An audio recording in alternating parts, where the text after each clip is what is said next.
ଖୋର୍ଦ୍ଧା ଜିଲ୍ଲା ବଜ୍ରକୋଟ ଅଞ୍ଚଳ ନିକଟସ୍ଥ ତାଳତୋଳା ଗ୍ରାମର ମାନ ପ୍ରଧାନ ଓ ତାଙ୍କ ସ୍ତ୍ରୀ ଟିକିନା ପ୍ରଧାନ, ଯେ କି ଏକ ମଧ୍ୟବିତ୍ତ ଖଣ୍ଡାୟତ ପରିବାରରେ ଜନ୍ମଗ୍ରହଣ କରିଛନ୍ତି। ଆଉ ସେମାନେ ଚାଷବାସ କରି ପେଟ ପୋଷନ୍ତି।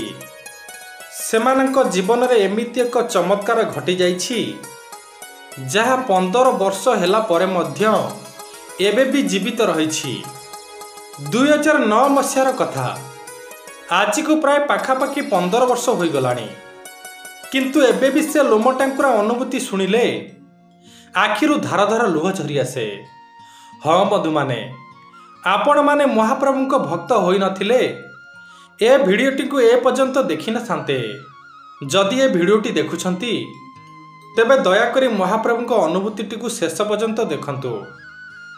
ମାନ ପ୍ରଧାନ ଓ ଟିକିନା ପ୍ରଧାନଙ୍କର ଗୋଟିଏ ପୁତ୍ର ଜନ୍ମ ହେଲା। ଆଉ ପୁଅଟିଏ ଜନ୍ମ ହେବା ଖୁସିରେ ସମସ୍ତ ବନ୍ଧୁବାନ୍ଧବ ଓ ପରିବାର ବୃନ୍ଦ ସମେତ ବାପା ମା ବହୁତ ଖୁସି ହୋଇଗଲେ। ଖୁସି ହେବେନି ବା କେମିତି? ଗୋଟିଏ ମଧ୍ୟବିତ୍ତ ପରିବାରରେ ପୁଅଟିଏ ଜନ୍ମ ହେଲେ ସମସ୍ତେ କୁହନ୍ତି କୁଳନନ୍ଦନ ଜନ୍ମ ହୋଇଛି। କିନ୍ତୁ ସେମାନଙ୍କ ଖୁସି ବହୁତ ସମୟ ରହିଲା ନାହିଁ। ପିଲାଟି ଜନ୍ମ ହେବା ପରେ ଲଗାତାର ରାହା ଧରି କାନ୍ଦିବାକୁ ଲାଗିଲା। ସେମାନେ ପିଲାଟିର କାନ୍ଦଣାକୁ ଦେଖି ବହୁତ ଦୁଃଖୀ ହୋଇଗଲେ। ଆଉ ଦୁହେଁ ମନେ ମନେ ଭାବିବାକୁ ଲାଗିଲେ, ପିଲାଟିର ବାରଯାତ୍ରା ଯାଇନି, କେମିତି କେଉଁଠାକୁ ନେଇକି ଯିବେ। ଓଡ଼ିଶାର ରୀତିନୀତି ଅନୁସାରେ ପିଲାଟିଏ ଜନ୍ମ ହେବାର 12 ଦିନ ପରେ ବାହାରକୁ ଯାଇପାରିବ। ଏମିତି ଚିନ୍ତା କରି ବାପା ମା 12 ଦିନ ପରେ ବାଲୁଗାଁ ଡାକ୍ତରଖାନାକୁ ପିଲାଟିକୁ ନେଇକି ଗଲେ। ହେଲେ ସେଠିକାର ଡାକ୍ତର ପିଲାଟିକୁ ପରୀକ୍ଷା ନିରୀକ୍ଷା କରି କହିଲେ କି ପିଲାଟି ଲଗାତାର କାନ୍ଦୁଛି ମାନେ ତାର ନିଶ୍ଚୟ କିଛି ବଡ଼ ଧରଣର ରୋଗ ହୋଇଛି। ସେଥିପାଇଁ ପିଲାଟିକୁ ତୁରନ୍ତ ଖୋର୍ଦ୍ଧା କିମ୍ବା ଭୁବନେଶ୍ୱର ନେଇଯାଅ। ଏଠାରେ ଆମେ କିଛି ସଠିକ୍ କହିପାରିବୁ ନାହିଁ। ତାପରେ ବାପା ମା ଦୁହେଁ ଚିନ୍ତାରେ ପଡ଼ିଗଲେ। ଏଡ଼ିଟେ ପିଲା, ତାକୁ ପୁଣି ମହାପ୍ରଭୁ ବଡ଼ ରୋଗ ଦେଇଛନ୍ତି। ଏମିତି ସବୁ କିଛି ଭାବି ପିଲାଟିକୁ ଭୁବନେଶ୍ୱର ନେଇଗଲେ।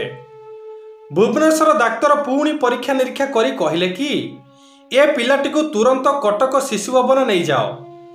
ଏହାର ଗୋଟିଏ ମେଜର ଅପରେସନ ହେବ। ଏଠାରେ ଶିଶୁଙ୍କ ପାଇଁ ଖାସ୍ କିଛି ବ୍ୟବସ୍ଥା ନାହିଁ। ତେଣୁ ଭଲ ହେବ ଯେତେ ଶୀଘ୍ର ପାରୁଛନ୍ତି ପିଲାଟିକୁ କଟକ ଶିଶୁ ଭବନ ନେଇଯାଆନ୍ତୁ। ତାପରେ କ'ଣ କରିବେ ବା ବାପା ମା? ତୁରନ୍ତ କଟକ ଶିଶୁ ଭବନ ନେଇଗଲେ। ସେଠି ପୁଣି ଡାକ୍ତର ପିଲାଟିକୁ ପରୀକ୍ଷା ନିରୀକ୍ଷା କରି କହିଲେ ପିଲାଟିର ହାର୍ଟରେ ଗୋଟିଏ କ୍ଷୁଦ୍ର ହୋଲଟିଏ ହୋଇଛି। ୟାକୁ ଇମିଡିଏଟ୍ ଅପରେସନ କରିବାକୁ ପଡ଼ିବ। ଡାକ୍ତର ସିନା ଅତି ସହଜରେ କହିଦେଲେ, ହେଲେ ବାପା ମାଙ୍କ ମନରେ ଅନେକ ଅଡ଼ୁଆ ପ୍ରଶ୍ନ ଉଙ୍କି ମାରିଲା। ସେଉଠୁ ମାନବାବୁ ଡାକ୍ତରଙ୍କୁ ପଚାରିଲେ, ଡାକ୍ତର ବାବୁ, ଅପରେସନ ପାଇଁ କେତେ ଟଙ୍କା ଖର୍ଚ୍ଚ ହେବ ଟିକିଏ କୁହନ୍ତୁ। ତାପରେ ଡାକ୍ତର ବାବୁ କହିଲେ, ଅପରେସନ ଖର୍ଚ୍ଚ ତ ମାଗଣାରେ ହୋଇଯିବ, ହେଲେ ଔଷଧପତ୍ର ପାଇଁ ପ୍ରାୟ 1,00,000 ରୁ 1.5 ଲକ୍ଷ ଟଙ୍କା ପର୍ଯ୍ୟନ୍ତ ଖର୍ଚ୍ଚ ହେବ।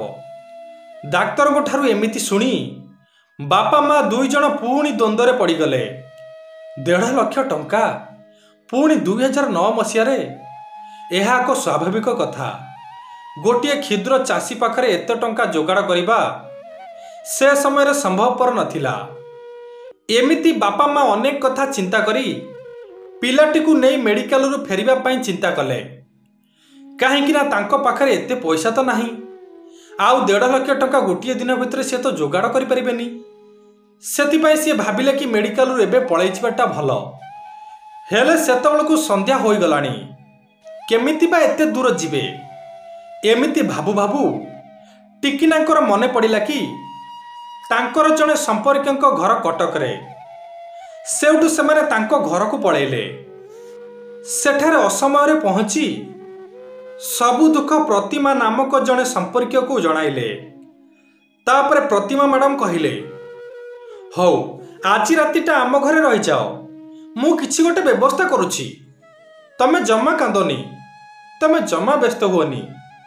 ସେ ମହାପ୍ରଭୁ ଚାହିଁଲେ ସବୁ କିଛି ଠିକ୍ କରିଦେବେ। ପ୍ରତିମା ମ୍ୟାଡ଼ାମ ଜଣେ ମହାପ୍ରଭୁଙ୍କର ପରମ ଭକ୍ତ। କାରଣ ତାଙ୍କ ବାପଘର ଖୋର୍ଦ୍ଧାରେ ହୋଇଥିବାରୁ ତାଙ୍କ ଭାଇମାନେ ମହାପ୍ରଭୁଙ୍କ ପାଇଁ ତୁଳସୀ ମାଳ ପଠାନ୍ତି। सेतिपाई छोट बेलू से महाप्रभु को भारी विश्वास करती। महाप्रभु को ऊपर भारी अखंड विश्वास अच्छी। से भाविले कि खोर्धा भाई पाखक फोन कले से किछि गोटे बाट देखाइबे। तापर प्रतिमा मैडम फोन कले आउ एमिति सब दुख जणाइले। सेउठु तांको भाई जड़े जनाशुना व्यक्ति प्रफुल्ल साहू को पाखक फोन करी एमिति सब दुख जणाइले। तापर से व्यक्ति जनक कहिले मु कौन डाक्तर ना कौन मते एसबू कहूच। जदि पिला को किए रक्षा करें से होचुंती महाप्रभु जगन्नाथ। सेउठु तांको भाई कहिले कौन करबा टिकिए कहतु। 12 दिन पिलाटीए भारी कष्ट पाउछि। एमिति दुख खबर शुणी आखिरु धार धार लुह बाहरी आसुछि। किछि समय पर प्रफुल्ल साहू कहिले तमे गोटे काम करिब पिलाटी को पुरी नहीं महाप्रभु 22 पाहाच उपरे गोटिए कदली पत्र बिछाई नीलचक्र आगरे पिलाटी को टेकी देई कदली पत्र उपरे सुआई देई कहिबे हे शांते ये होची तुमरी पिला मारिब जदि मार रखिब जदि रख। मो पुओ को तुम पाखरे पानी छड़ाई देली महाप्रभु मो पुओ को तुम पाखरे पानी छड़ाई देली। प्रफुल्ल साहू कथा अनुसार बापा माँ पिलाटी को पुरी नहीं महाप्रभु को पानी छड़ाई देले। आउ पिलाटीर बापा पिलाटी को कदली पत्र सुआई देई मंदिर भीतर को महाप्रभु को दर्शन करने को गले। किंतु पिलाटीर माँ पिलार मुंड पाखरे बसी थांती। हठात कौन हैला केजानी पिलाटीर कांदना संपूर्ण बंद हो गला। 12 दिन हैला जेते कांदुथिला ता अपेक्षा बहुत कमीगला। तापर बापा माँ टिकी खुशी हो गले। आउ महाप्रभु को दर्शन करी पिलाटी को नहीं घर को पलि आसिले। पिलाटीर सिना कांद बंद हो गला हेले बापा माँ का मन बुझीबा केमिति। प्राय पाखापाखि गोटे मास परे 1.5 लाख टंका जोगाड़ करी पुणी कटक शिशु भवन पिलाटी को नेकी गले। सेमानकु से शिशु भवन डाक्तर देखि चिन्हि पारिले। आउ गाली करी कहिले पिलार पा हार्ट ऑपरेशन करिबार थिला एते दिन जाय कुआड जाइथिले। सेउठु सेमाने सबु दुख जणाइले। तापर डाक्तर बाबू पिलाटी को नेई पुणी थरे इको कराइले। आउ जेतबळे डाक्तर रिपोर्ट देखिले से निजको विश्वास करि पारिले नाही। बड़ आश्चर्यकर कथा पिलाटीर हार्ट होल्टी आपे आपे बंद हो जाइछि। एमिति खबर सुनी बापा माँ 2 हाथ ऊपर को टेकी देई आखिरु लोतक झराई से महाप्रभु को कहबाकू लागिले हे शांते केड़े दयालु मन तोर भक्तर दुख केबे तू देखि पारुना।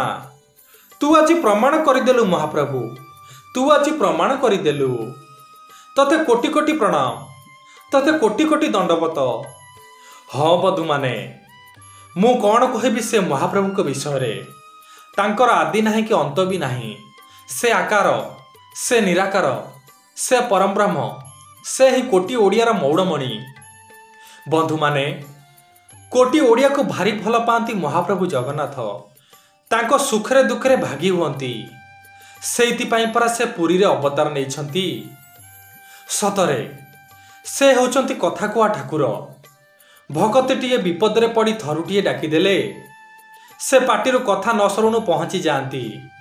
सतरे किए बुझीबा तांको लीला को जे प्रभु को अनुभूति अंगे निभेछि से ही बुझीपारिबो महाप्रभु जगन्नाथ को।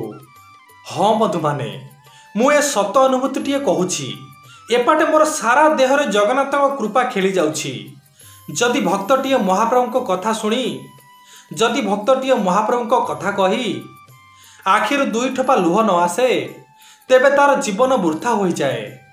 जदि सत्तरे आपण माने मन प्राण दे महाप्रभु को पूजा करुथिबे तेबे दयाकोरी वीडियो को गोटे लाइक करी चैनल को सब्सक्राइब कर देबे। आउ सर्वशेष मन खोली कमेंट रे जय जगन्नाथ लिखा को जमार भी भूलिबेनी।